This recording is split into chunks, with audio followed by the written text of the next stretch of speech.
Sai! Que você é? O que você tá fazendo? Grana, dinheiro! Esta é a área do mercado negro em Singapura. Os comerciantes vendem drogas ilegais. Isso é comércio ilegal, pessoal. Aqui, bem ao ar livre. O que você tá fazendo? Eu tava gravando sobre o comércio ilegal e o assunto saltou na minha cabeça. Sai daqui! Os olhos deles estavam cheios de sangue. Eles começaram a gritar: vamos te esfaquear, vamos te matar. Tentei sair, mas os homens me seguiram por alguns quarteirões. Realmente, eu não pensei que isso seria possível em Singapura à luz do dia.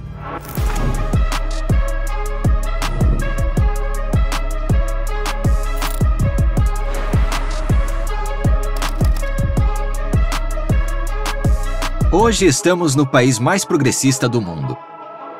Porra, isso é simplesmente perfeito. Onde não há corrupção, não há crime, as pessoas não fumam nas ruas, não jogam lixo e, em geral, é quase o paraíso na Terra. Singapura é uma cidade incrivelmente verde, onde você pode ver há árvores, com grama por toda parte.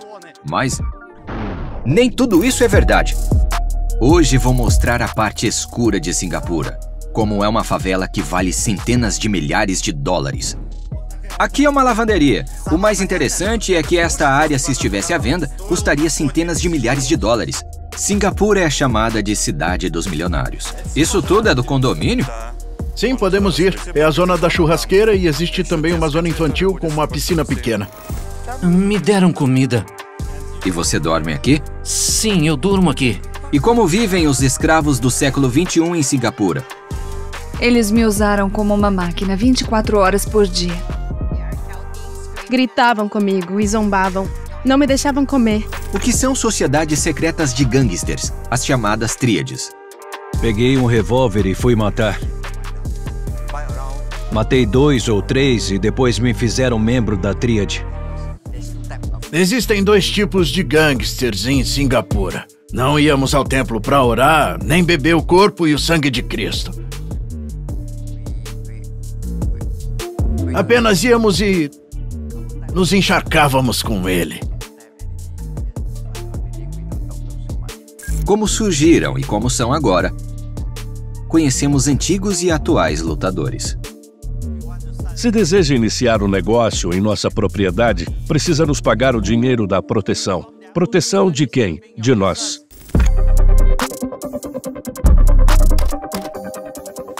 Pessoal, estamos em Singapura, o país mais rico da Ásia, onde a escravidão praticamente ainda existe. A economia mais aberta do mundo, que ainda é gerida por várias famílias. O país menos corrupto do planeta, no qual ainda existem sociedades secretas de gangsters, as chamadas tríades. Hoje vamos falar com alguns. Eu sou Stas Natanzon e hoje você vai ver Singapura como nunca viu antes.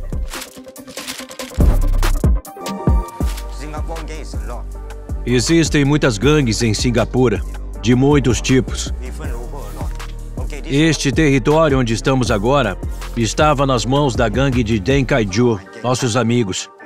E do outro lado do rio, havia outra gangue. Estamos na periferia norte de Singapura, perto da fronteira da Malásia. Tradicionalmente, o principal negócio das gangues locais é o contrabando de cigarros e álcool. Você sabe, crime organizado. Bem, você pode abrir o seu próprio restaurante, sua cafeteria em nosso território.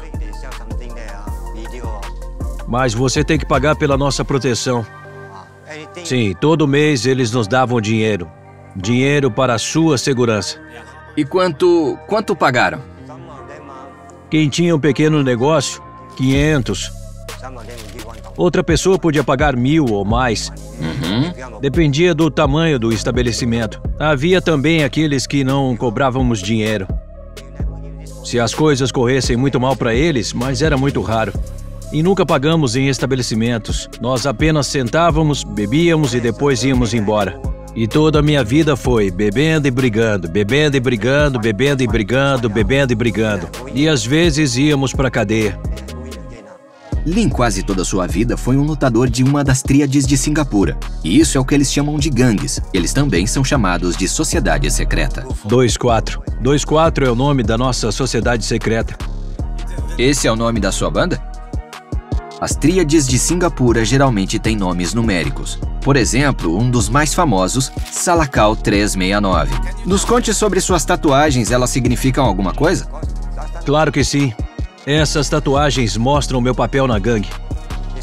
Cada um desses sinais tem o seu próprio significado. Eu não posso falar sobre todos, mas não é como as tatuagens modernas, agora é pintura corporal. Mas no nosso tempo não havia pintura corporal. Todas as tatuagens eram feitas de acordo com as regras. Assim como as empresas têm uniformes, nós temos tatuagens. Lin deixou a tríade há quase 10 anos. Ele agora trabalha como garçom em um restaurante, cujos funcionários também eram membros de várias sociedades secretas de Singapura. Entram como crianças. Lin, por exemplo, aos 10 anos. Para ser um membro dela, ele teve que participar de batalhas contra outros. Houve algum tipo de iniciação? Algo para fazer para se tornar um membro da tríade? Tá, eles me pediram para ir a uma luta. Fui a um dos cafés onde havia outra gangue. E eles eram 2. Eles me disseram, vá, não tenha medo de lutar contra eles. Eu tinha uma arma comigo e fui lutar. Foram 2 ou 3 desses testes, foi assim que eu entrei para a quadrilha. Em Singapura, como a história local não é longa, eles aprenderam a fazer símbolos inteiros de pequenas coisas, como por exemplo o Merlion. Foi instalado em 1965. É um leão com cauda de sereia e parece uma novidade, mas agora é um símbolo de Singapura. Além disso, existem 4 destes Merliones no país representando a cidade e estado. A estátua original está localizada no Marina Bay Sands Hotel. Muito bem, pode parecer que é apenas um hotel com piscina na cobertura, mas você já ouviu falar que um hotel, apenas um hotel, pode se tornar um símbolo de um país?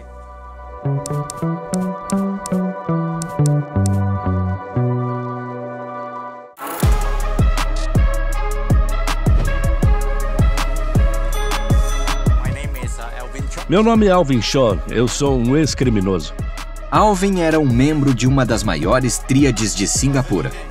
Gizem, sociedade secreta. Em seus melhores anos, teve 19 mil combatentes. Este território pertencia a eles.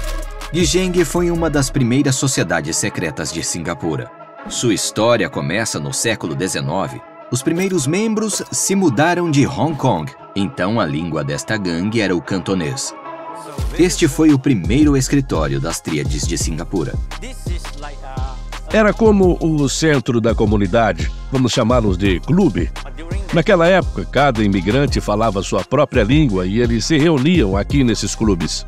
Eles os chamavam de clã para ajudar uns aos outros. Foi assim que todos os clãs de gangsters começaram. Havia clãs cantoneses, clãs taiwaneses, havia muitos. As tríades em Singapura surgiram como comunidades de ajuda mútua entre os trabalhadores chineses. Os trabalhadores recém-chegados caíam quase automaticamente em uma ou outra sociedade secreta, dependendo do dialeto que falavam. Os visitantes foram instruídos a não se preocupar, apenas ouvir o chefe.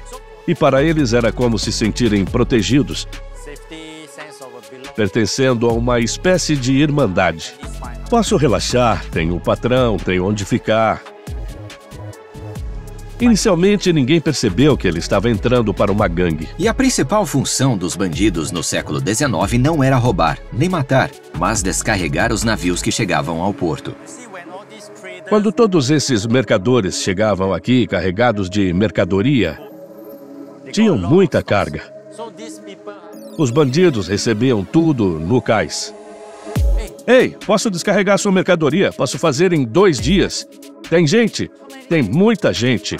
Por isso as gangues aceitavam cada vez mais gente. Chamamos essas mulheres de Mati. Mati? Sim, elas também são chamadas de mulheres Sansui. Elas enrolavam a cabeça e usavam um tal lenço, o que significava que não queriam se casar. Essas mulheres fizeram muito por Singapura nos primeiros anos. E por que elas decidiram não se casar novamente? Porque elas não queriam ser distraídas. Queriam trabalhar e mandar dinheiro para a família, enviar dinheiro para a China. E resolveram Sim. não ter marido, não ter filhos, Sim, só trabalhar? sim, sim. Uau! E ajudar a família delas. As mulheres Samsui surgiram em Singapura no final da década de 30, quando as autoridades locais, para proteger o mercado de trabalho durante a Grande Depressão, limitaram severamente por lei o afluxo de homens à ilha.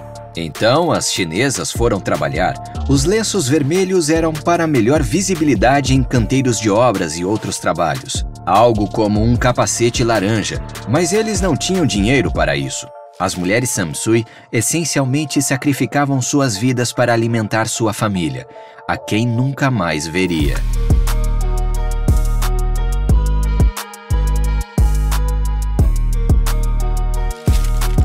Estamos no coração de Singapura, Chinatown. Agora é uma das áreas mais caras de uma cidade que já está nas alturas. Apartamentos em torno de 2 milhões de dólares. Cafés da moda, carros caros, mas na juventude de Alvin, este era o lugar com a pior reputação de Singapura. A área dos cassinos e bordéis ilegais. Os primeiros cassinos em Singapura não foram em Sentosa ou Marina Bay Sands. Foram aqui. Nesta rua ficavam os mais famosos salões de jogos subterrâneos. A ilha de Sentosa e o cassino de Marina Bay Sands são áreas legais de jogos de azar em Singapura permitidas desde 2008. A entrada é gratuita para estrangeiros, mas para os cidadãos de Singapura é de 100 dólares, sem poder jogar. Naquela época, esta rua tinha um nome especial. Os membros da gangue a chamavam de Gyao King Kao. Se traduzido para o inglês, mãe de todas as salas de jogo. E você acha que ainda há algum salão de jogo clandestino aqui em Singapura?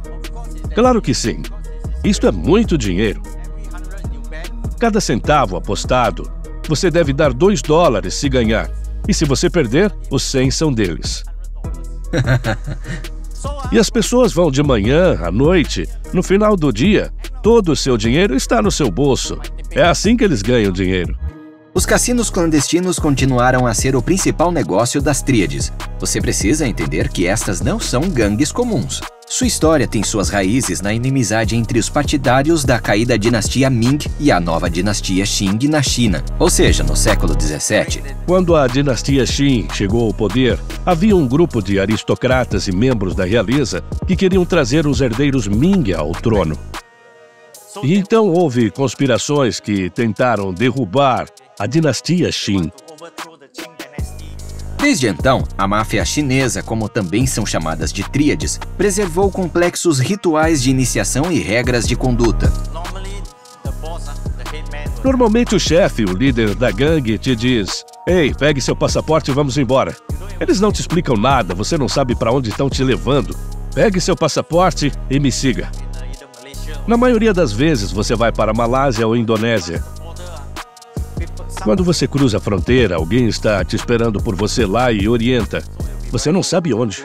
E normalmente essa estrada termina em alguma plantação. Tudo isso aconteceu comigo quando não havia computadores. E você vai para essa plantação. Você tem isso com você. Alvin me mostra os atributos que eles dão na iniciação. E perto deste altar, você faz um juramento, cumpra as regras e restrições. E quem se submete a esse ritual ocupa um determinado papel na sociedade secreta e torna-se conhecido por todos os membros em todo o mundo. Os nomes são registrados em um livro especial e sua posição.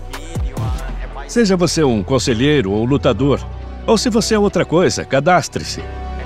E esses dados são enviados para outros países: Taiwan, Hong Kong, Vietnã, Camboja. E todas as tríades asiáticas sabem quem você é? Sim, é assim. Mas ainda não entendo. Eles lhe dão esse símbolo. Você vê? Tá. É feita uma tatuagem correspondente à posição? Olha aqui. Este é um dragão. E essa tatuagem tem algum significado? Sim.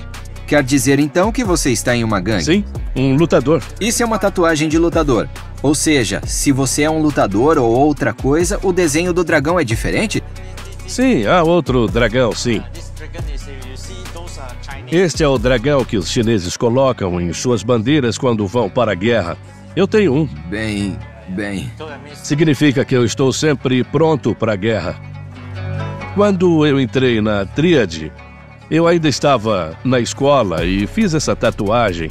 Minha professora perguntou: "O que você vai virar com uma tatuagem dessas?" Eu disse a ela que já havia me decidido. E ela me disse: "Você não pode. Você pode escondê-lo." Eu disse: "Eu vou." Ela me disse para ir embora. Eu fui embora e me tornei um dragão ainda maior, para esconder o pequeno, e vivi assim, irmão.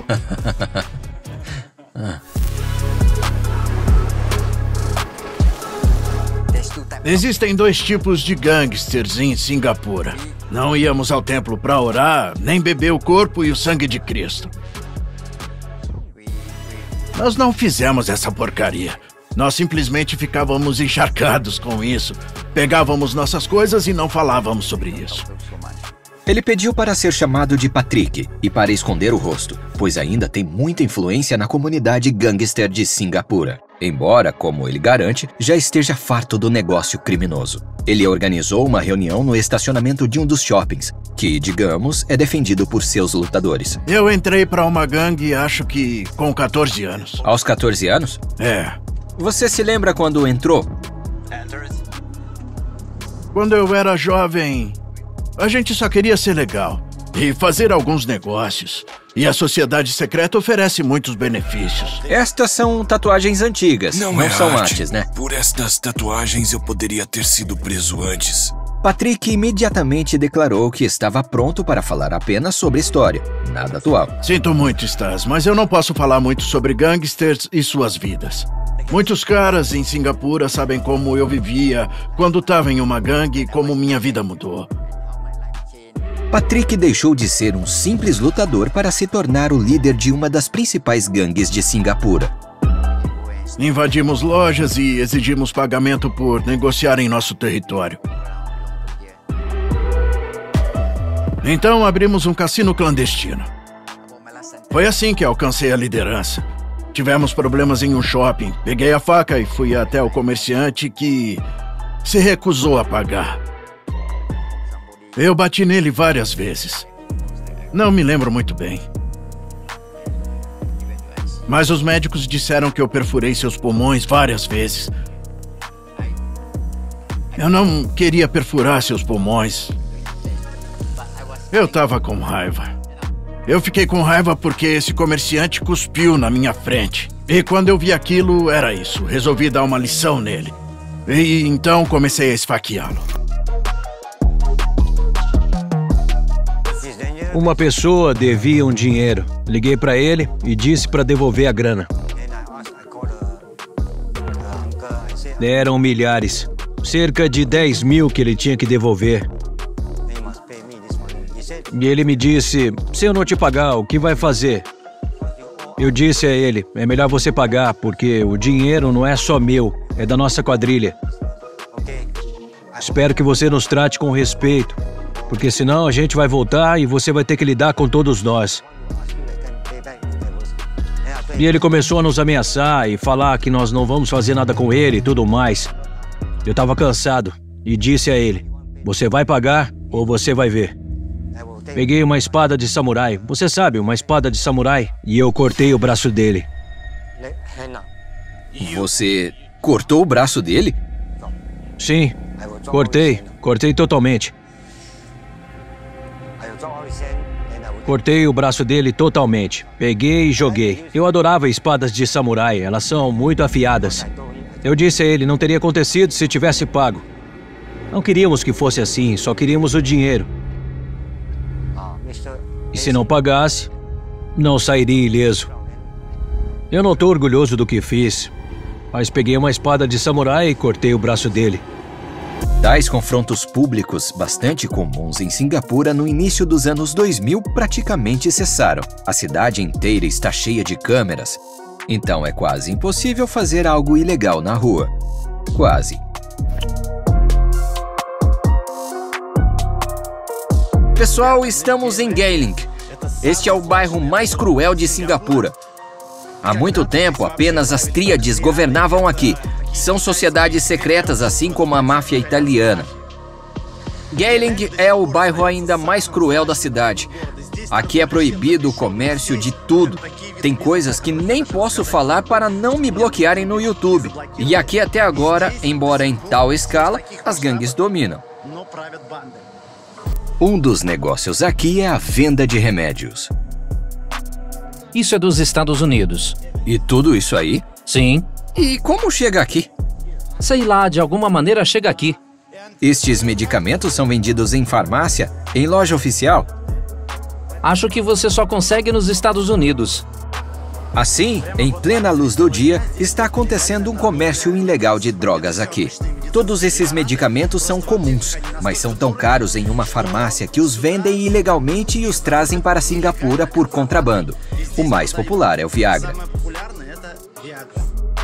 Os vendedores não sabiam o que fazer comigo no começo. Você sabe, um cara com uma câmera gravando sua atividade ilegal, mas me atacar vai atrair atenção extra. Alguns só pediam para serem gravados para nós. Outros exigiam dinheiro. $10. Não quero pagar você. Vai, são só $10. Não quero te pagar. Viagra? Isso aqui. Também é Viagra? A maior parte disto é Viagra. E isso é analgésico. Quanto é esse aqui? $100. $100? Quanto custaria em uma farmácia? 1.000. Sim.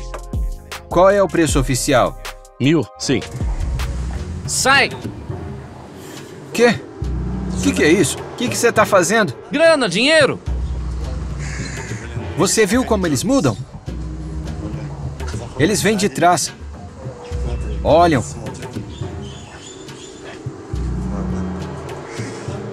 Eles estão observando.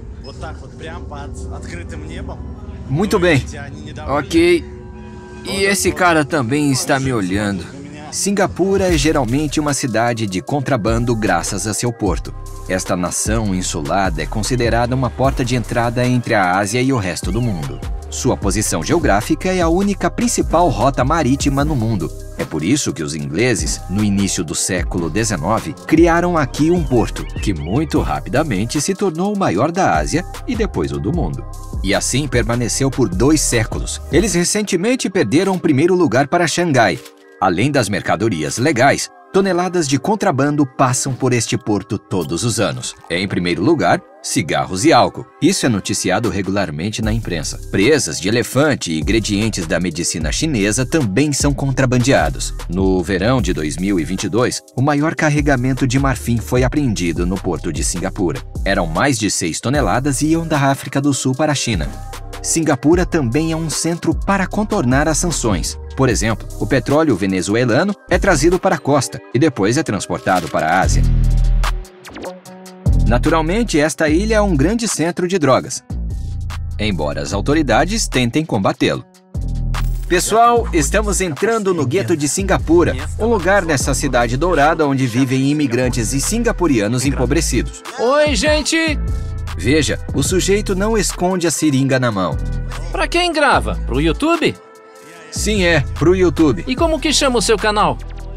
Meu canal é da Rússia. Isso aqui é droga? Esse é o Distrito da Luz Vermelha. Ah, entendi. Tem droga lá? Não, você tá gravando, certo?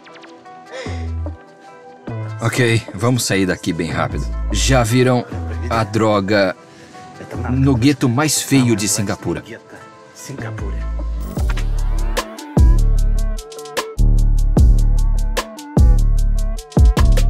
Há uma espécie de aura aqui. Há seringas em todos os lugares.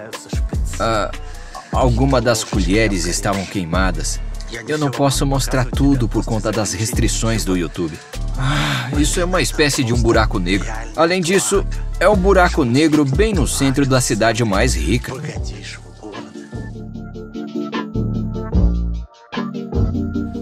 Incrível! Algo assim são as ruas da Filadélfia, que se tornou a capital americana das drogas. É a mesma coisa de ver esse bairro. Veja o homem na cadeira, na cidade de 1 milhão de câmeras, como é chamada Singapura. Os criminosos aprenderam a se esconderem de uma vigilância aparentemente total. Você vê, tem uma câmera ali, uma virada para frente. Portanto, alguém pode sentar lá e nenhuma câmera vai ver ele. E nesses pontos que a câmera não vê, acontecem coisas que aconteceriam nos buracos negros. Aqui, os caras estão parados no canto porque a câmera está ali. E o canto não está visível. É sensacional. Portanto, quem está fazendo algo ilegal em Singapura sempre fica nas esquinas dos prédios. A esquina é o ponto cego. Eles também podem vender drogas contrabandeadas fora dos limites das câmeras. Talvez eu seja o primeiro a abordá-los desta maneira. Que você está fazendo? Eles viram? Ok, vamos sair daqui. As pessoas começaram a ficar chateadas. Tá bom, saindo, tchau. Embora na realidade tudo isso aconteça em plena luz do dia, ao ar livre. Aliás, para nenhum dos habitantes de Singapura e também para a polícia, isso não é segredo. Se falamos das duras leis de Singapura, que punem qualquer infração, por que você acha que estes sujeitos estão autorizados a negociar? Sim, são remédios, comércio ilegal.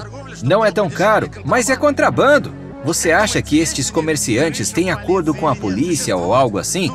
Quer haja corrupção aqui em Singapura ou não, estes caras não devem continuar trabalhando nas ruas. Afinal, este é o país menos corrupto do mundo. Se você pensar bem, isso é apenas um grão de areia em termos de corrupção.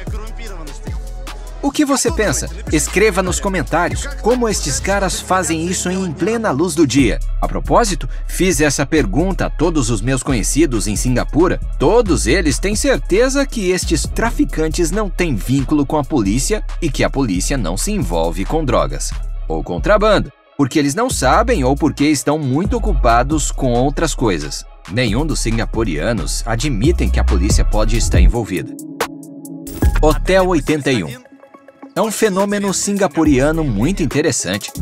Este é um hotel de amor. Bem, eles podem alugar um quarto para a noite, mas na maioria das vezes os casais alugam por 1 hora. Mas não é isso que é interessante. O interessante é que o dono deste hotel, Chog Ninguém, percebeu que as pessoas não tinham outro lugar para se relacionar. Porque os hotéis em Singapura são todos caros e nem todos podem. Então ele começou a alugar camas para as pessoas fazerem sexo. Agora, Chong Ninguém é uma das pessoas mais ricas de Singapura. Seu patrimônio líquido é estimado pela Forbes em mais de 2 bilhões de dólares. O Hotel 81 é uma grande rede em toda a cidade. Chong Ninguém também tem outros hotéis em outros países do mundo. Não sei se ele pode ser chamado de cafetão mais rico do planeta ou não. Os preços absurdos dos imóveis também afetam os hotéis. Em Singapura, encontrar um quarto por menos de 100 dólares por noite é um grande problema. Eu vou falar bem baixinho porque as pessoas estão dormindo. Os hotéis cápsula são muito populares em Singapura. Bom, estes são os tais albergues. Olha aqui, gente. Este aqui é onde eu vou ficar. Eu vou dormir aqui hoje. Até é aconchegante, né?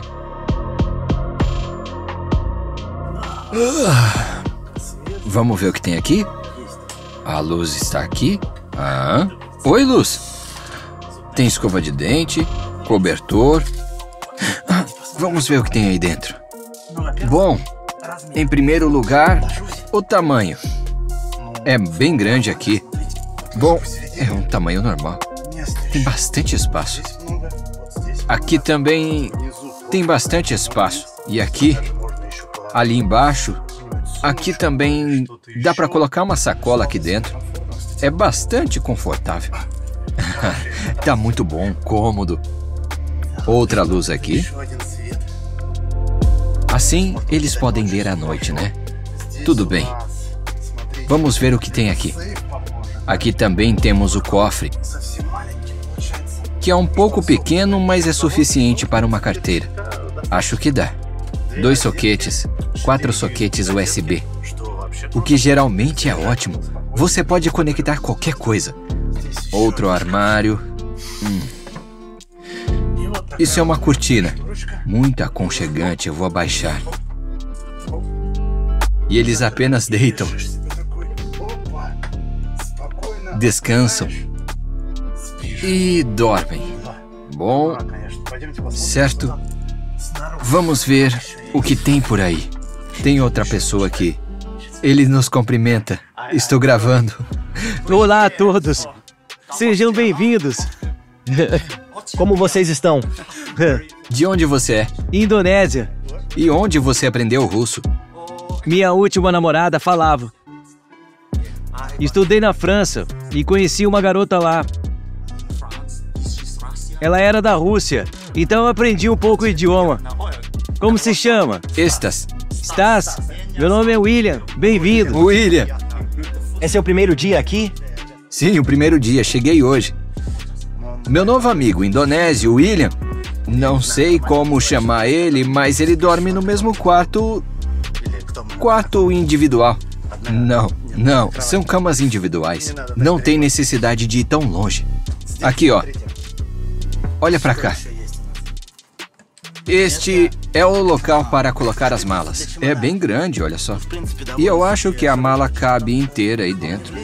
E aqui existem outros tipos de quartos. Olha aqui. Existem outros tipos de quartos.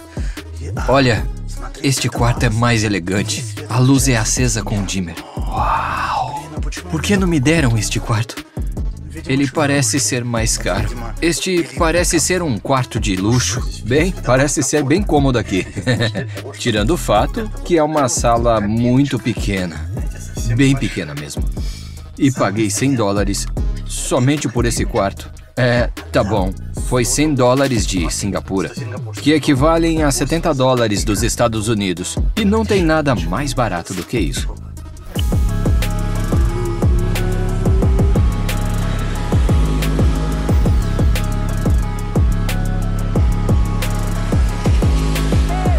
Geylang, em geral, é uma área de Singapura que é muito notável. Mas não confunda com Geyland. Este lugar não tem nada a ver com eles. Inicialmente, aqui vivia a tribo Orang Gilaud, os chamados ciganos do mar, que geralmente viajavam pelo mar da China meridional e chegavam ao norte do Vietnã. Portanto, os primeiros habitantes de Singapura eram ciganos. Então, os chineses navegaram para cá, que tendo absorvido a cultura dos ciganos do mar, malaios, indonésios e depois os europeus, formaram seu grupo étnico, os Peranakans. Esta é a área de Katong. Este é talvez o primeiro assentamento chinês em Singapura. Os chamados Peranakan vivem aqui, chamando a si mesmos de primeiro grupo étnico separado. Estes são os descendentes dos chineses que começaram a migrar para o Sudeste Asiático há muitos séculos. A migração continuou no século XX nesta região e os Peranakan tiveram uma mistura muito mais ativa de culturas com os malaios e indonésios que chegaram mais tarde.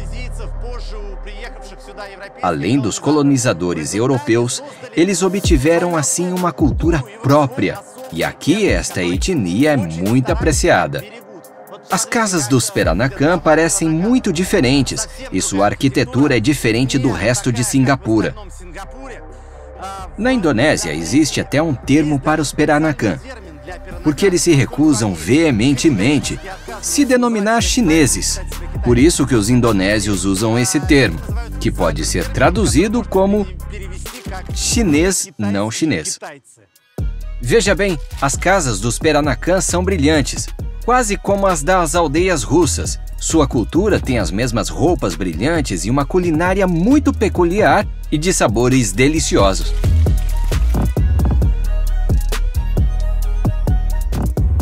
Existem lendas sobre os preços astronômicos dos imóveis em Singapura. Uma publicação da Arabia Business em 2022 decidiu descobrir o que pode ser comprado por $1 milhão em diferentes países do mundo. Em Dubai, um luxuoso apartamento em um arranha-céu. Na Toscana italiana, uma vila com vinhedo. Em Nova York, um condomínio da moda em Manhattan. Em Londres, uma mansão de 2 andares, embora não no centro. Em Singapura, este apartamento vazio de 2 cômodos, mesmo sem móveis. Kostya e Lona se mudaram para Singapura há menos de 1 ano. Estamos aqui. São cerca de 40 metros. Todos os móveis estavam aqui, exceto a mesa. Ou seja, é vendido dessa forma. Todos os eletrônicos, a cozinha, tudo estava aqui. Alugamos. Claro. Pode me falar o preço? Ouvi falar que Singapura é terrivelmente cara. Custa 3.600. 3.600 para 40 metros quadrados?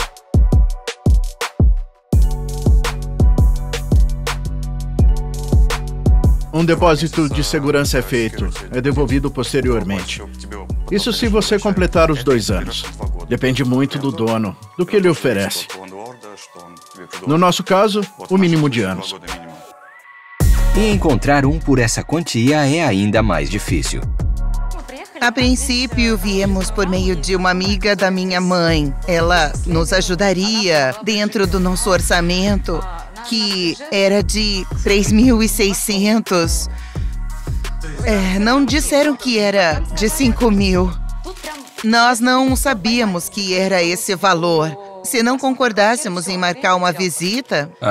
Ou seja, os apartamentos estão indo rápido. Perderíamos o apartamento. No mercado de Singapura, bons apartamentos voam todos os dias. Nós entregamos uma pilha desse tamanho, porque era para o senhorio, né? Para o senhorio. E já havíamos pago o agente.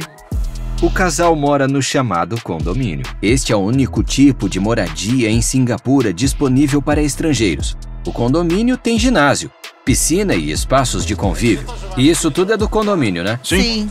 Podemos ir. É a zona da churrasqueira e existe também uma zona infantil com uma piscina pequena.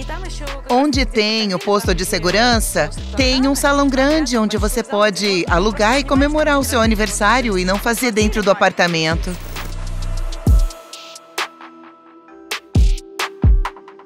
Tem um terreno do estado atrás de mim. É um terreno do estado. E em breve, talvez, alguns condomínios caríssimos sejam construídos aqui para estrangeiros, que vão trazer muito dinheiro para Singapura. À minha esquerda, eu não vou dizer que é o infame Bloco 26 da Sin Ming Road, mas é. É aqui que vivem as camadas mais pobres dos singapurianos. Como exatamente os habitantes locais vivem? Pasha, que tem o seu próprio blog sobre a não turística Singapura, me mostra como vivem os locais. 500 por uma embalagem de doce descartada. A penalidade é mínima. Me mostra a embalagem do doce. Vamos. Uma multa de $500 por essa porcaria e ninguém joga lixo aqui. Ouvi dizer que em Singapura eles não jogam lixo porque há multas enormes e não passam no vermelho porque as multas são bem salgadas. Sobre o cumprimento dos regulamentos em Singapura. Eles não devem estacionar o carro nas marcas amarelas de proibição. E por favor, nunca fumem lá fora. E isto é extremamente proibido. Eu sou uma pessoa ligada à indústria de informática. Eu diria que quando cheguei em Singapura, os dados começaram a carregar. A princípio vi texturas limpas e uniformes. Edifícios, casas, arranha-céus. E agora vejo que pequenos objetos foram carregados e vi a verdadeira Singapura. A imagem de Singapura é categoricamente diferente do que é mostrado no YouTube, na TV ou nos noticiários. Existem alguns equívocos sobre Singapura. Por exemplo, um deles é que é muito limpo. Se eles jogarem bitucas de cigarro ou pedaços de papel ou uma embalagem, serão multados em grandes somas, que podem chegar até 300 por pontas de cigarro. Ei, bem, estamos no Marina Bay Sands, a área de elite localizada no centro de Singapura. Dê uma boa olhada nos arbustos. Tem sacolas, embalagens, lixo na área da elite. Mas sério, com isso já teria tudo. O orçamento fino de Singapura. O fato é que, para os padrões asiáticos, é muito limpo. Se comparados com cidades como Bangkok ou Ho Chi Minh, é muito limpo. Mas, em geral, talvez não seja uma cidade muito limpa quanto falam por aí. Agora, sem que eles vejam muito da câmera, vamos entrar nessa loja e ver o banheiro local. Um banheiro que fica fora da área turística de Singapura. Aqui vamos nós.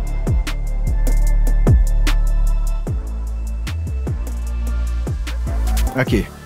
Esse é o banheiro normal de Singapura. Eu não vou mostrar isso não. Eu tô com medo. Acredita em mim. Multa de $500 por não dar descarga em um banheiro em Singapura. Quem acha que controla? Ninguém. Você pode ou não jogá-lo fora. A ideia de Singapura como um país super limpo, com 1 milhão de multas até para as menores infrações, surgiu após o artigo do escritor William Gibson, Disneyland com pena de morte, na revista World em 1993. Lá, Singapura é apresentada como um campo de concentração da pureza, onde um pedaço de papel jogado no chão causa pânico geral. Este item foi, aliás, proibido em Singapura, e seu autor foi impedido de entrar. Mas todos tiraram suas conclusões. Então a cidade parecia estar levemente contaminada. Digamos que o artigo de Gibson sobre Singapura esteja sendo estudado no Instituto Local de Estudos Urbanos. Seu efeito na sociedade afetou seriamente Singapura. Agora tenho a oportunidade de comparar como Singapura mudou de fotos antigas. Tenho a sensação de que eles começaram a investigar tudo isso tão a sério que decidiram adicionar um pouco de lixo de rua. Também mendigos, mas poucos. Algumas rachaduras na calçada, mas para que ninguém caia, tem que marcar com uma fita adesiva. Músicos de rua, mendigos, deixe-o ser como uma subcultura. Mas vamos registrar todos para que tudo fique sério. Bom, galera, se vocês quiserem conhecer a fundo os detalhes da vida em Singapura, se inscrevam no canal do YouTube do Pacha. Vou deixar o link aí na descrição. Pacha e eu vamos ver como vivem os singapurianos comuns. Os singapurianos podem ser considerados pragmáticos, por exemplo, funerais. Junto com o falecido, eles devem queimar o seu dinheiro e coisas para que ele tenha algo para viver em outro mundo. Aqui na nossa frente, à direita, está uma plataforma de sacrifício especial. É decorado para um serviço especial de acordo com o gosto. Se um parente morreu, eles devem viver na vida após a morte. Você também pode querer dirigir um carro, ter dinheiro. É um ácaro para Caronte. Cercas são colocadas aqui. Os tamanhos dependem da área. Aqui eles podem colocar alguns metros de cercas e também colocar uma urna comum. Mas, para não gastar dinheiro, eles queimam itens e dinheiros falsos. Assim se vê o pedestal funerário de Singapura. Aqui tem figuras representativas de galos e dragões. Este é o carro do morto. Pode haver muitas coisas a mais que as representem. O mais engraçado é que são de papel, para não gastar. Tudo isso é queimado e deve ir para a vida após a morte junto com o falecido. Bicicletas e carros podem ser enviados para o fogo. Até as bolsas da moda Gucci, que valem $6. Como ir para a vida após a morte sem ela? Esta é a lembrança que vale a pena levar de Singapura. Pesa pouco, é barato e nos fala da cultura asiática. Você só pode levar esta lembrança para a vida após a morte, né? Sim. Cara, aqui está uma bicicleta para você. Como prometi, vai queimar com você.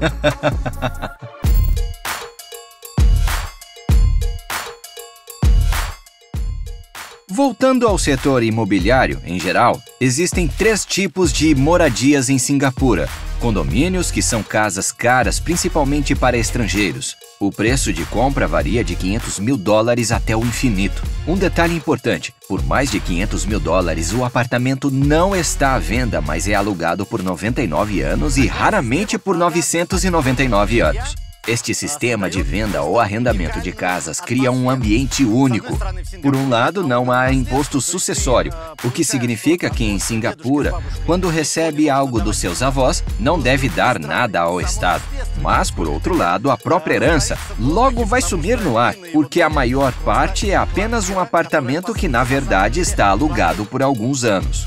Acontece que nenhum dos singapurianos podem ter certeza que receberá um apartamento herdado de seus avós.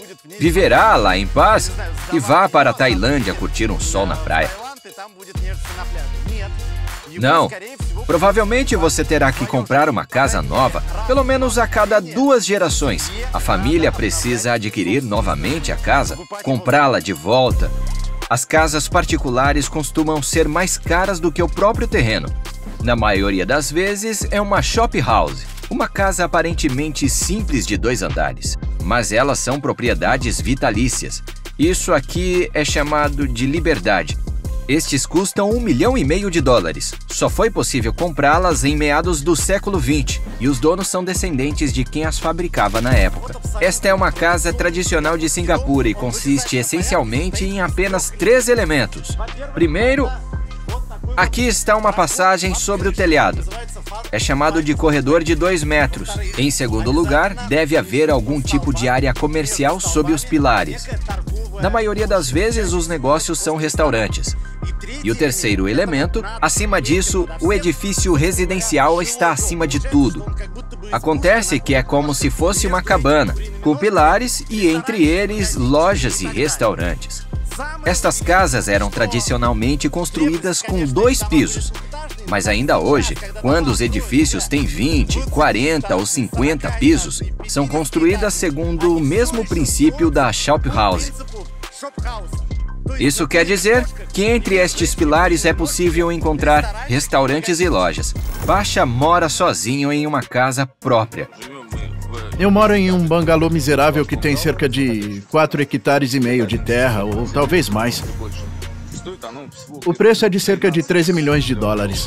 Por $13 milhões de Singapura, cerca de $9,5 milhões americanos, você consegue um prédio antigo de 2 andares com parque infantil em frente à casa. É assim que a casa aparece do lado de fora. Esta é a sala de estar. O interior é bastante simples. Pasha pendurou a bandeira de sua Bielorrússia natal para se sentir em casa. Essa cadeira de trabalho e, de fato, todos os outros móveis que eu comprei de forma muito simples em uma área de elite. Eu estava voltando para casa e vi o que eles jogaram. O dono de um Rolls Royce saiu e deixou. Não precisava, mas é muito macio, confortável e prático. Esta casa vale 13 milhões por um motivo. Não é um aluguel, mas uma posse real para toda a vida. Você estaria disposto a desembolsar alguns milhões de dólares por uma casa dessas? A maioria dos singapurianos, quase 80%, vivem no chamado HDB. Estes são assentamentos humanos de vários andares, mas mesmo neles o apartamento mais barato custa $100 mil.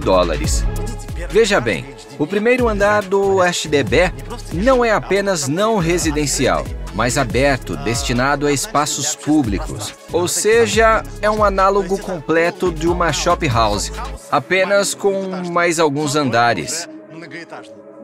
Nestes primeiros andares, a maioria das vezes os aposentados dormem apenas em um banco e os adolescentes se divertem. É muito espaçoso e muitas vezes há hawkers, um formato singapuriano de restaurantes com uma praça de alimentação. A comida é tão barata que poucas pessoas cozinham em casa. Assim, as pessoas descem do edifício à noite para comerem juntos.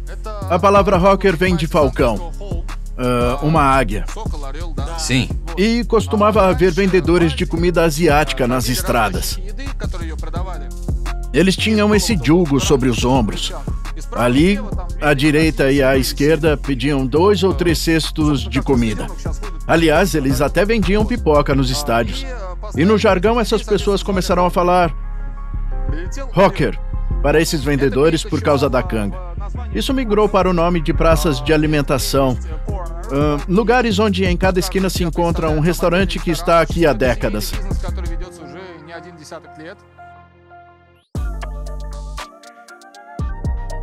Vejam isso. Sopa com costelinha de porco. $4 singapurianos. São cerca de $3 americanos. Ou também alguns dim sums. Cerca de $4. Tudo aqui custa de $3 a $4. O mais caro é o pato de Pequim, que custa cerca de $7. Ah, não, veja só. Tem um pato de $4 aqui. Bem, uma pequena porção. E o grande custa $6. Eles consideram estas cozinhas populares seu tesouro nacional e até tentam incluí-las na lista de patrimônio cultural da Unesco. Imagine isso. Uma enorme sala de jantar no primeiro andar de cada casa. E os moradores da casa não cozinham em casa, mas descem e comem juntos. É genial! Embora o HDB seja mais barato do que os condomínios, sua qualidade geralmente é inferior. Lindo terreno perto das casas, estacionamento de alta qualidade, terraços e você pode fazer um churrasco. Não passa pela cabeça de ninguém fechar o telhado aqui ou proibir a entrada de pessoas. Você tá vendo? O telhado é o principal espaço público. Tem até um parque aqui, eles podem fazer um churrasco lá. Tudo por uma pequena taxa. Aqui tem bancos, cadeiras para descansar e é uma zona muito confortável. A eletricidade? Eles podem ligar as coisas e usar a eletricidade que quiserem. Ou seja, é um espaço público para todo o edifício. Em geral, as casas em Singapura foram feitas pensando no conforto. Olha ali, fizeram um parque bem no meio do prédio. Um playground, porque não é conveniente que todos subam ao telhado e assim possam descansar no meio do edifício, fazer churrascos e assim por diante. Os HDB são definidos pelo Estado e custam pelo menos metade do preço de uma casa comercial, mas ainda assim essa casa custa mais de 100 mil dólares. E se as áreas forem mais caras, podem custar até 1 milhão ou mais de 1 milhão. Então, em certo sentido, mesmo que não sejam milionários, são donos de uma fortuna de centenas de milhares de dólares. Mas tem um detalhe. O fato é que os apartamentos não são dados como propriedade. Na HDB, os apartamentos são alugados, mas são alugados por 99 anos, o que parece muito tempo. Os primeiros HDB apareceram em 1961 e já se passaram 61 anos. Ainda faltariam mais 30 anos para os primeiros donos que o receberam. Mas 30 anos não é nada. Imagine que você é o primeiro dono e na época era milionário, mas agora os seus filhos não são milionários. E em 30 anos, todos estes milhões terão desaparecido. Se de repente você decidiu investir em imóveis em Singapura e foi um tolo e alugou um sublocado de qualquer tipo, basta subtrair 75 de 99. Ah, sim. Só 24 anos. Sim, você vai apreciá-los, mas seus filhos não. Eles serão solicitados a encontrar um novo condomínio estrangeiro.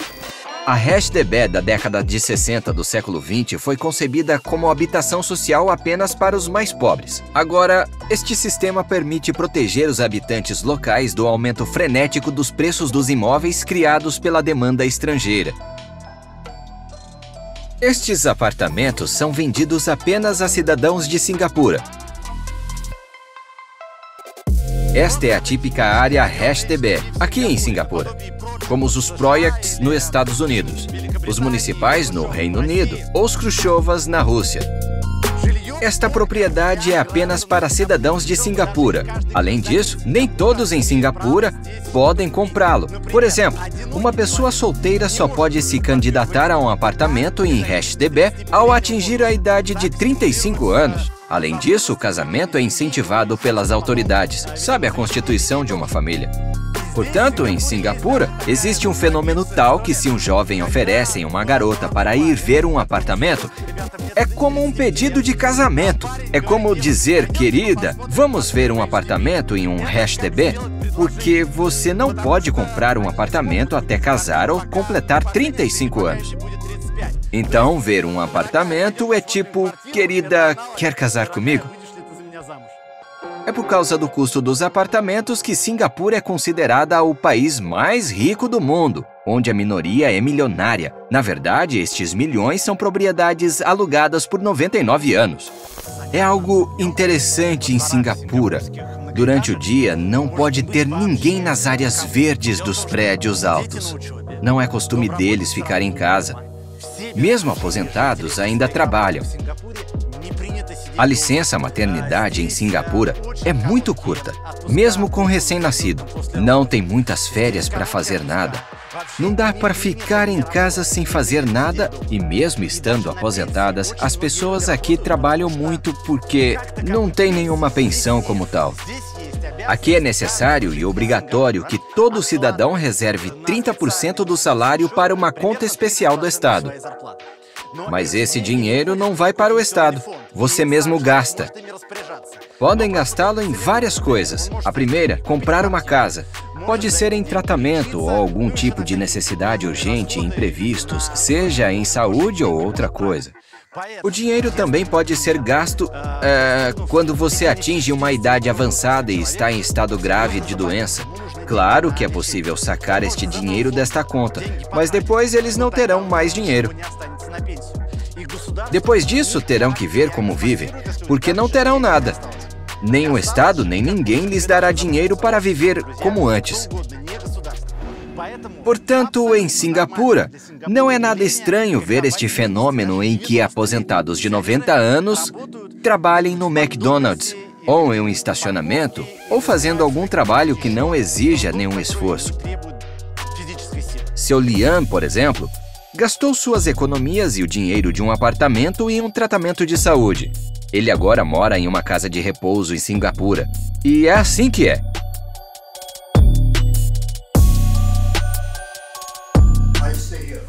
Eu durmo aqui. Bem ali. Aham. Nas paredes há pinturas e algumas decorações do apartamento anterior que tiveram que vender. Esta é a sua casa? Este é o seu quarto? Não, é alugado. Quanto é o seu aluguel? Um mês custa $500. Ah, sim. O senhor paga por mês, né? Sim, todos os meses. E quem aluga é o senhor? Uma agência especial. E é uma empresa do Estado? Sim, se for do governo. Mas é HDB? Não, um HDB é muito caro para mim. Tá vendo todas essas portas? Atrás de cada uma há um quarto alugado. Uau, aqui tem vários quartos? Sim, 6 quartos. Agora o governo proíbe que 7 ou mais pessoas morem em um apartamento comunitário. Você sabe, Singapura tem regras para tudo. Assim, 6 pessoas moram aqui em 6 cômodos. Mas o senhor é um cidadão de Singapura? Sim, cidadão. Eles são todos cidadãos de Singapura. Mas por que não vive em um HDB? É muito caro. Ah, tá. Não sei se conhece outro lugar, mas aqui precisamos de várias centenas de milhares de dólares para comprar alguma coisa. Se eu tivesse pelo menos um HDB, seriam uns 200 a 300 mil dólares. Aham. Ah, entendi. O senhor tem filhos? Não? Não. Estamos todos sozinhos. Ah, aqui só podem viver solteiros? Sim, apenas solteiros. O Estado ajuda vocês? Para o inferno com o Estado. Eles só querem dinheiro. Se você não tem dinheiro, eles não se importam com você. Aqui está um singapuriano, um singapuriano, um singapuriano. Apenas singapurianos esperando pelo direito à moradia social. Se não tiver dinheiro, não terá casa. Posso perguntar quanto o senhor ganha por mês? 1.000 e alguma coisa. Às vezes 1.500 ou 1.600. Com essa renda, como economizar para comprar uma casa? Escuta, dizem que todos os singapurianos são ricos. Isso é tudo besteira. Não é isso. Há história sobre Singapura. Ouça. Se você tem um grande salário, pode comprar uma casa. Se você é uma pessoa comum, você não tem casa. Essa é toda a verdade.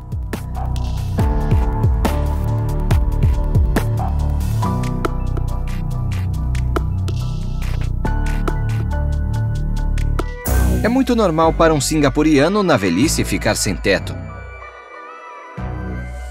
Me deram comida. O Sr. Whip mora em um banco. Ele está esperando para ser instalado em um apartamento às custas do Estado. O senhor dorme aqui? Sim, eu durmo aqui. Todos os pertences dele estão num pilar. Uma vizinha de uma das HDB me permitiu gravar dentro do apartamento. Veja só, Se essa casa tivesse à venda, custaria pelo menos 250 mil. Então, pessoal, o apartamento é um típico barato, que aqui é chamado de HDB. Só tem um quarto, tem banheiro, aqui tem uma lavanderia. O chuveiro é assim, com ele você se banha. Não há água morna ou quente, há apenas uma água fria. Tá quente aqui, porque a temperatura tá a 33 graus. Não há ajuste de temperatura. De novo, este é um banheiro com chuveiro em um apartamento que teoricamente poderia custar centenas de milhares de dólares. Centenas de milhares de dólares! No entanto, essa família não paga essa quantia.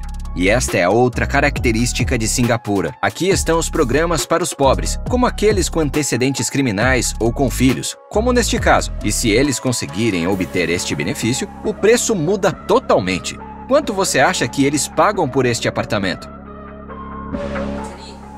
Na verdade, são 26 dólares. Mas, em geral, cada um tem seu preço. Pessoas diferentes aqui pagam de formas diferentes. Os mais ricos pagam 200 dólares. Para conseguir uma casa por esse preço, você deve atender a certos critérios. Aqui está o Sr. Whip, por exemplo. Até agora, ele não se qualifica, aparentemente. Praticamente não há moradores de rua em Singapura. O Escritório Oficial de Estatísticas diz que agora existem 921 pessoas sem teto. E o que é mais interessante, os sem-tetos aqui não são principalmente trabalhadores estrangeiros. São indígenas. O mesmo Escritório de Estatística escreve no seu site que o retrato típico de um sem-abrigo em Singapura é a história de um velho chinês que tinha problemas de saúde e gastou todo o seu dinheiro para resolver estes problemas. Para quem está na rua, felizmente, aqui o clima é sempre quente e você pode dormir em qualquer lugar. Sim. Quando não tinha teto sobre mim, eu subia até o quarto andar e procurava um lugar para deitar. Agora eu vou te mostrar onde é. Eu costumava vir aqui no meio da noite. Peguei o elevador para subir.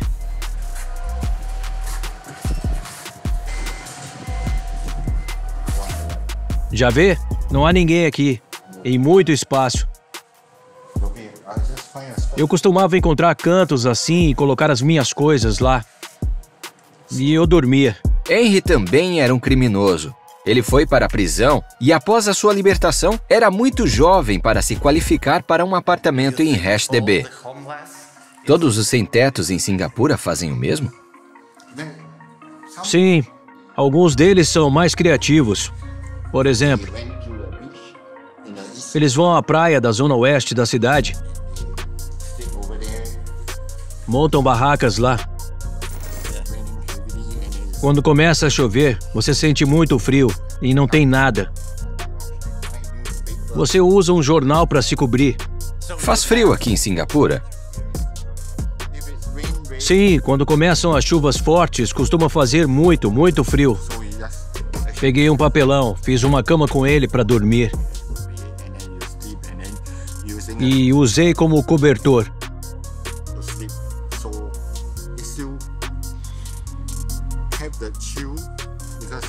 E você está encharcado, porque a chuva é forte e ela crava na sua pele. Você está com frio, você está tentando relaxar. Muito provavelmente, você não consegue dormir, mas pelo menos você descansa. Interessante. Você está em Singapura. É o país dos milionários. Tem muita coisa escondida aqui.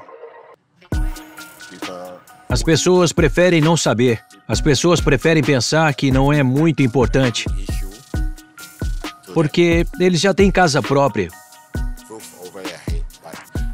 E os sem-teto vivem a mesma vida que eu experimentei. Henry também ingressou na sociedade secreta de Singapura, ainda muito jovem. E o que você fez para ganhar 4 tatuagens?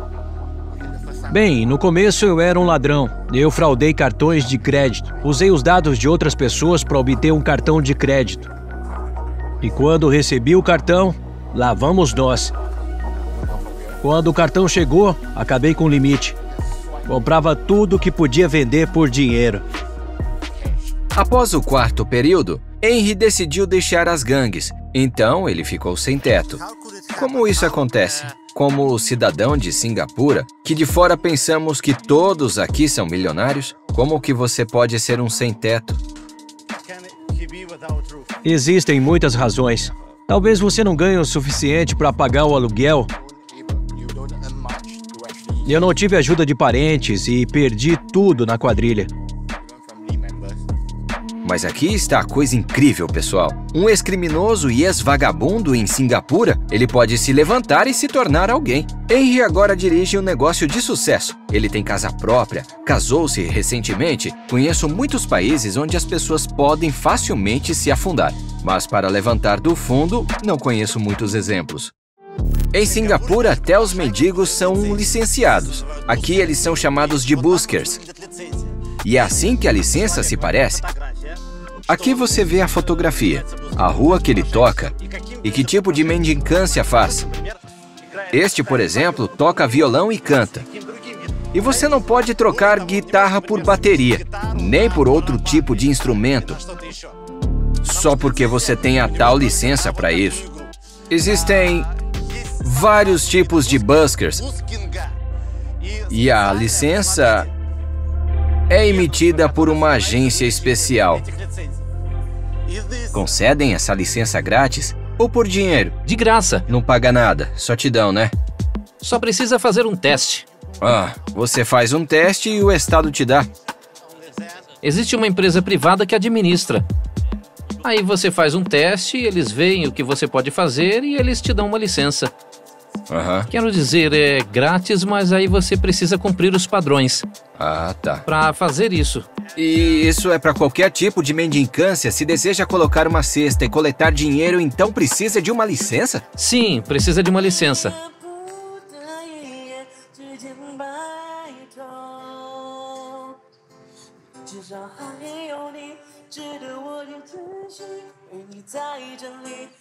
Ou seja, um sujeito deve ir a uma entrevista para cantar músicas na rua.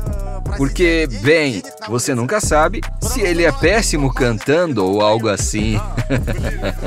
Sim, acrescenta alguma autenticidade. Não é como todo mundo. Isso salva Singapura de vovós robôs sentadas fazendo isso na rua e apenas implorando. É um desperdício de dinheiro do contribuinte e nenhuma entidade realmente controla isso. Em Singapura, tudo é claro, rigoroso e licenciado. Licença para mendigar. Deus. Você não pode mendigar aqui, mas pode sentar em uma cadeira de rodas e vender guardanapos de papel. Você dá um pacote de guardanapos de papel, eles te dão uma doação de quanto for possível.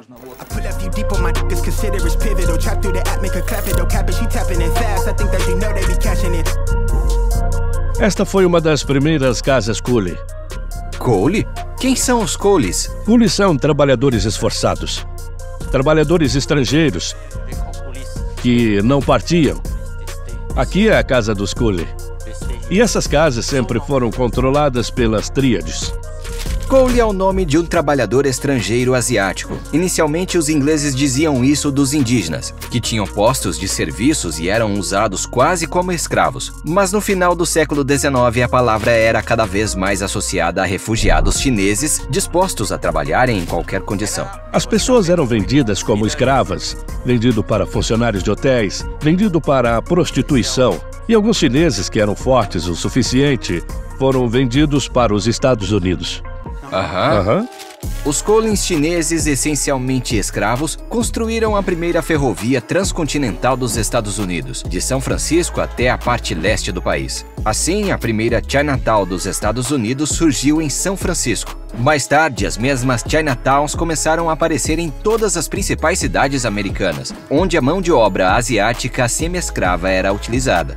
Singapura era uma espécie do centro de comércio de escravos chineses, e muitos, se não a maioria da população chinesa de Singapura, hoje são descendentes destes mesmos Cullens e escravos. Paradoxalmente, os papéis se inverteram e agora há novos semi-escravos, desta vez malaios, filipinos, indonésios e residentes de outros países asiáticos. Em Singapura, existe esta profissão, ou mesmo um fenômeno Maida.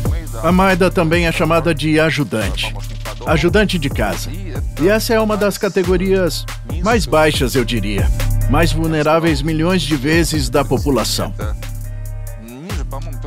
Há mulheres trabalhadoras das zonas vermelhas que vêm para cá há 4 anos, graças à internet. E depois disso não têm o direito de voltar ao país, seja por crimes ou algo assim. Não conseguem encontrar um marido aqui para resolver. As Maidas podem entrar por um período mais longo, mas têm limitações severas. Elas só têm um dia de folga no domingo. A Maida mora no mesmo apartamento com quem você os contratou. Além disso, eles costumam dormir literalmente no tapete. Aqui está a Maida de uma das famílias que visitei. Só tem um colchão na sala. No único dia de folga, são proibidos de ficar em casa para não atrapalhar.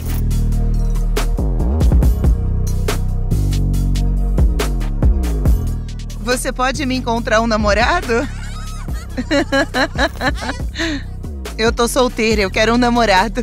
Que tipo de garoto você quer? Ah, meu Deus! Que seja bonito, alto e...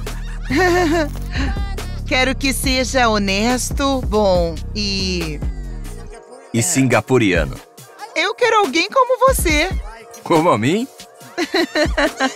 Pelo menos, me dá um abraço. Tá bom, só um abraço, tá? Como você pode ver, eles se encontram nos parques de Singapura todos os domingos. Este é o único dia de folga deles e eles estão preparando comida. O maior sonho de todas as meninas e mulheres que estão agora comendo, se divertindo e brincando é nada mais, nada menos que ter um homem. Não, pessoal, é muito importante. Eles assinaram os termos de permanência. Sem namoro, não pode engravidar ou casar em Singapura. Este é um vídeo raro.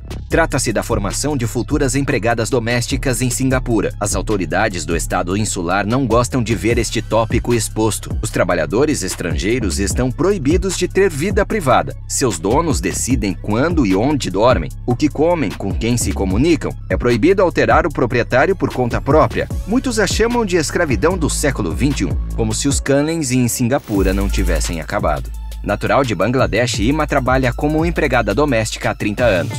Às vezes eu não tinha tempo para dormir. Eu tive que trabalhar duro. Não havia tempo para dormir, eu tinha que cuidar das crianças. Então eu tive que cozinhar. Então, quando as crianças cresceram, eu as levava para a escola, passando o dia todo lá. Às vezes não tinha tempo nem para comer, nem para o café da manhã, nem para o lanche.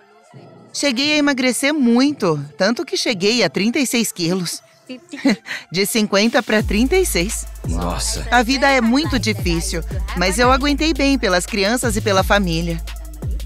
Ouvi dizer que no início você não tinha nenhum dia de folga na semana. Não, no princípio era um dia por mês. Eu começava às 9 da manhã e às 5 da tarde eu tinha que voltar para os meus patrões. Como eu tinha 2 filhos, eu tive que voltar e continuar trabalhando. 6 horas uma vez por mês ou 8? Sim. É só isso que teria uma vez por mês? Já trabalhei desse jeito durante 26 anos. Mas agora eu tenho a minha liberdade. Como resultado, Ima está agora com famílias europeias. Segundo as próprias meninas, os chineses de Singapura são os empregadores mais difíceis. Agora eu tenho um patrão e ele me dá folga todo domingo e segunda até o meio-dia. Domingo eu durmo até tarde. Eu tenho liberdade. Imagine só, 26 anos trabalhando dia e noite, sem família, sem privacidade, sem direitos, tudo para mandar algumas centenas de dólares para o seu filho e nunca mais vê-lo. O filho de Ima agora trabalha como trabalhador estrangeiro no Oriente Médio. Ele tá em Dubai agora. Ele trabalha, é casado e eu tenho um neto.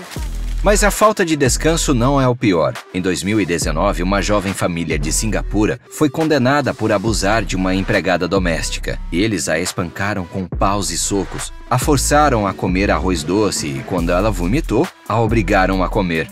O texto contém exemplos de outros casos de assédio que duraram 2 anos. Mas o mais interessante é que a empregada foi indenizada com apenas $6.500. Os jornalistas descobriram mais tarde que isso é menos do que a renda mensal do casal condenado. Este caso, longe de ser isolado, causou uma onda de indignação e os servidores estrangeiros foram autorizados a mudar de proprietário em caso de assédio. Tive 4 empregadores em 3 anos. Uau! Por quê?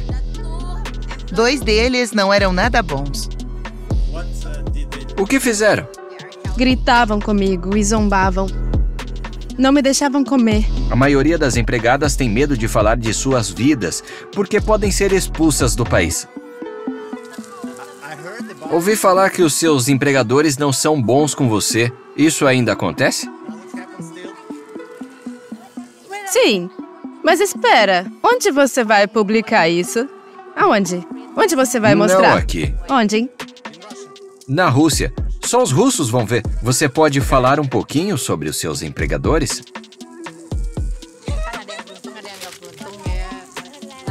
Ah, bom. Você tem medo de falar sobre isso na câmera, né? É um segredo. Embora um segredo aberto.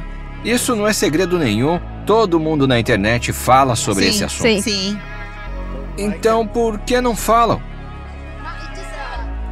Se vocês quiserem, eu escondo os seus rostos. Ah, é que... Você vê, algumas pessoas são intimidadas. Outras não.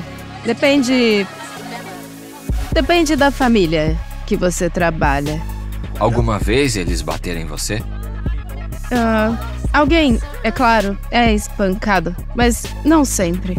Com pouca frequência. Sim, do ponto de vista de um homem rico, isso é escravidão.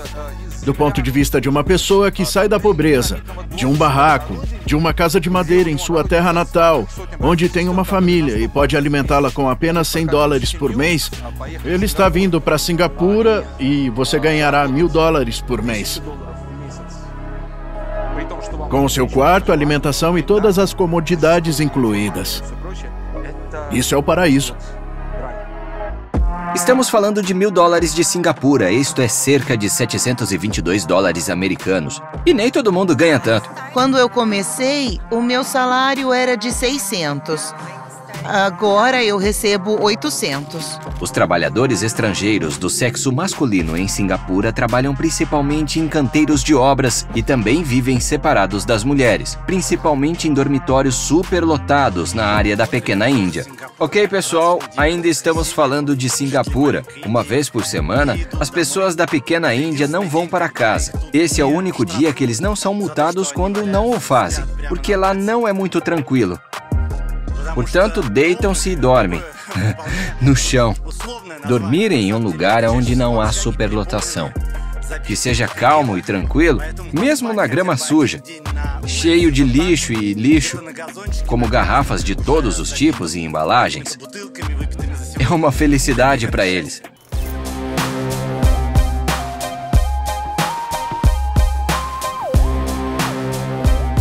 Singapura é uma cidade incrivelmente verde, onde você pode ver árvores, grama por todas as partes. Aqui está todo um programa de tornar Singapura verde para plantar em cada pedaço de terra, pelo menos algum tipo de planta. Veja, pessoal, aqui eles estão tentando tão ativamente tornar a cidade verde que colocaram um container no meio de uma via pública e plantaram algum tipo de planta. Perto do canteiro de obras, veja, eles penduraram vasos de plantas bem na cerca. Qualquer pedacinho, pequenininho, nem de terra, pode ser até de cimento. Eles estão tentando esverdear Singapura. É para manter o seu gramado em perfeitas condições. Mas isso geralmente é uma questão puramente de Singapura. Pessoal, estamos no telhado de um estacionamento. O estacionamento deste centro de negócios. Mas os singapurianos disseram por que o espaço como um telhado de um estacionamento deveria ser desperdiçado. O que poderíamos fazer? E assim eles fizeram uma área de descanso verde. Existem cadeiras assim. Eles podem deixar a sua mochila, caramba, sentar-se aqui, tomar um sol. Além disso, este não é um estacionamento especial. Não, esta é a forma mais comum e padrão de decorar estacionamentos em Singapura. A única coisa que falta é um coquetel. Este é um bicicletário em Singapura. Mesmo assim, é um lugar muito elegante. Tudo é verde. Se você não quer que a sua bicicleta fique feia, deixe aqui. Tudo parece bonito. Olha, está tudo organizado. Você sabe por que eu falo baixinho? Porque eles costumam dormir aqui. Sim, aqui tem um homem, olha. Os motoristas de entrega de comida costumam usar estes estacionamentos como locais de descanso. Não quero incomodar, não quero acordá-lo. Isso é algo comum. Os entregadores aproveitam para descansar aqui.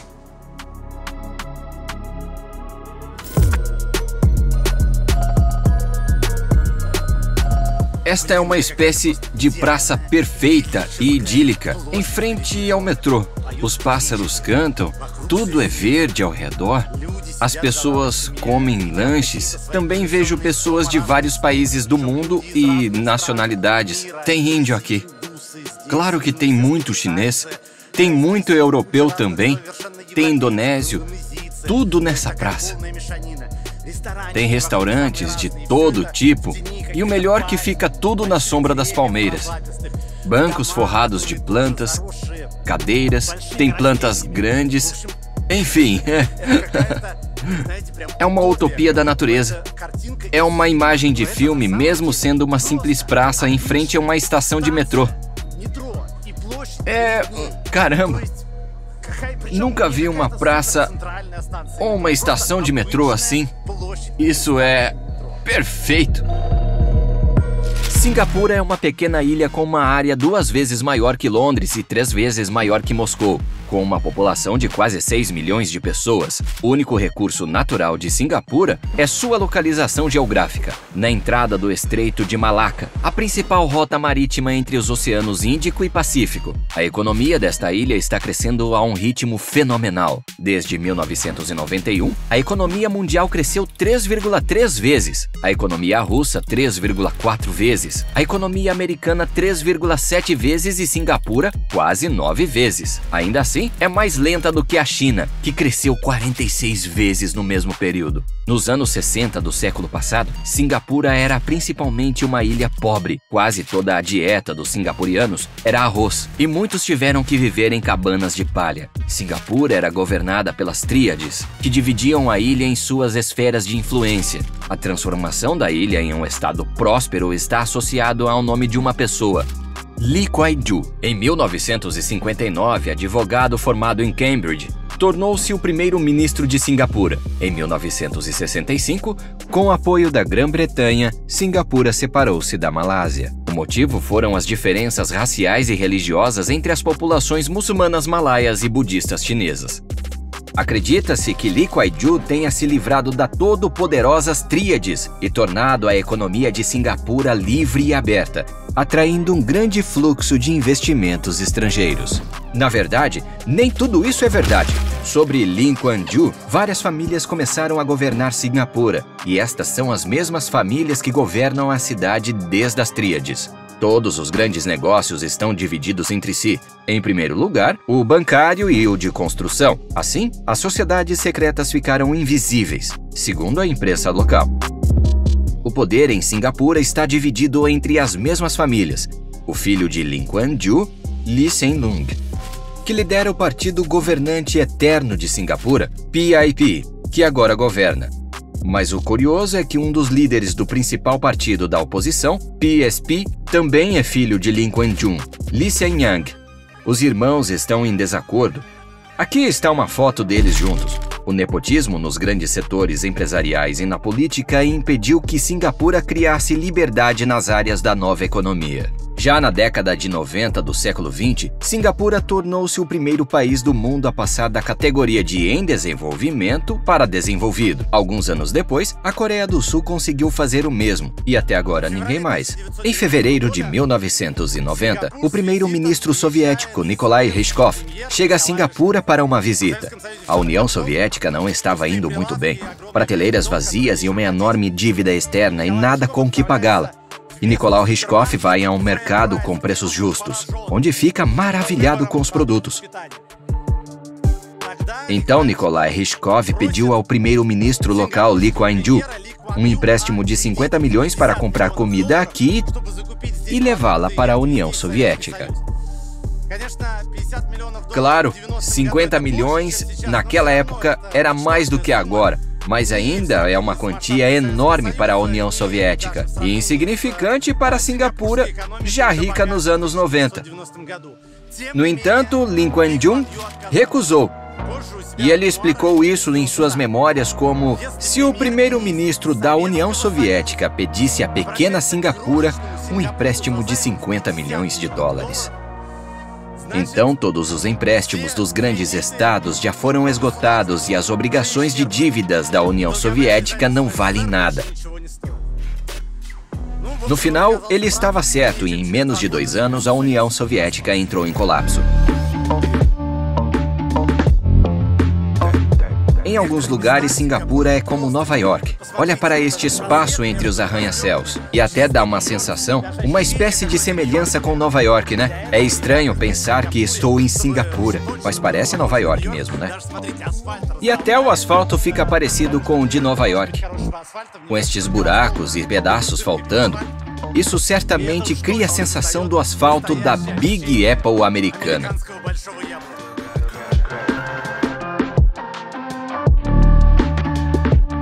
Ao mesmo tempo, praticamente não há engarrafamentos em Singapura. Aqui existe um dos melhores sistemas de transporte público do mundo.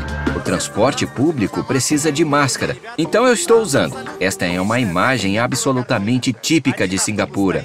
Um ônibus está estacionado e podemos ver que uma longa fila já se formou atrás dele.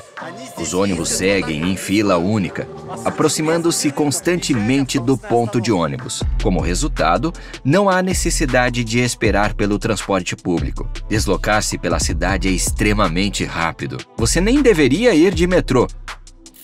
Possuir um carro em Singapura é excessivamente caro. Em um exemplo simples, aqui está um Peugeot. Não é um carro pretensioso, é um cavalo de trabalho. Custa apenas 30 mil. Mas depois disso, uma taxa de registro deve ser paga. Dependendo do custo do carro, pode variar de 100% a 180%. Para tal carro, 35 mil dólares. Ou seja, custa 65 mil dólares. Mas não é tudo. Impostos especiais devem ser pagos, ou seja, 20%, ou seja, outros 13 mil dólares. No total, 78 mil para este carro. Mas isso não é tudo. Então, o imposto sobre vendas deve ser pago. É de 7% em Singapura, ou seja, mais 5 mil dólares. No total, 83 mil. E ainda não acabou. Para usá-lo, é necessário adquirir um certificado para obter o direito de dirigir. É vendido a um preço de mercado em constante mudança. Agora que estou fazendo este vídeo, ele vale cerca de 55 mil e oscila em torno deste valor, de cerca de 55 mil a 83 mil dólares. Isso significa que é 138 mil para um Peugeot.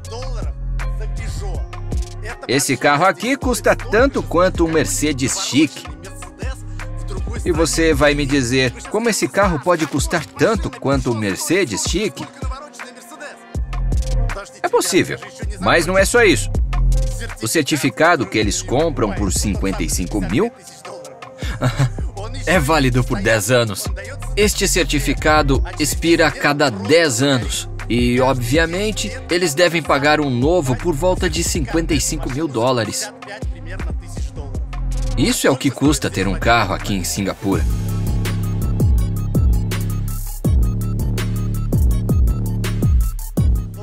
Acontece que quem dirige um carro aqui deu pelo menos 100 mil dólares.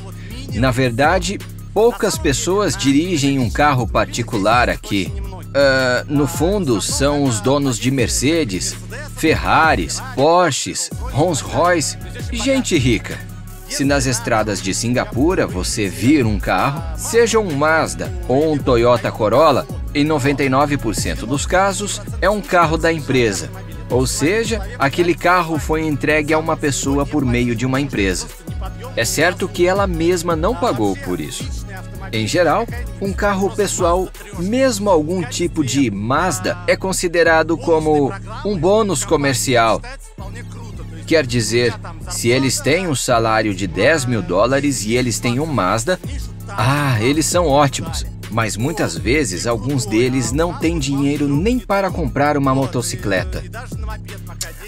E a propósito, eu não te disse, mas para tirar uma carteira de motorista em Singapura, custa cerca de 2 mil dólares. É o preço padrão. Com tudo isso, Singapura é uma cidade da qual você não vai querer sair. Uma metrópole movimentada que, ao mesmo tempo, existem muitos parques e praças tranquilas. Os arranha-céus ultramodernos que coexistem com templos antigos e rápido desenvolvimento tecnológico, com a preservação das tradições. E ainda não experimentamos a lendária comida de rua de Singapura, que é um assunto à parte. Pessoal, como vocês acham que é um restaurante com estrela Michelin? Em Singapura, é assim. Como uma refeição com estrela Michelin e mesmo na cidade mais cara do mundo, a comida pode custar 6 dólares. E o que é Singapura Borscht? Este prato causa verdadeiras guerras regionais. E como sempre, experimentaremos os pratos mais inusitados de Singapura. Eles estão cozinhando uma comida deliciosa. Então prepare seus estômagos e nervos. Inscreva-se para não perder nada. E bem, os gostos também são úteis. E agora vamos embora.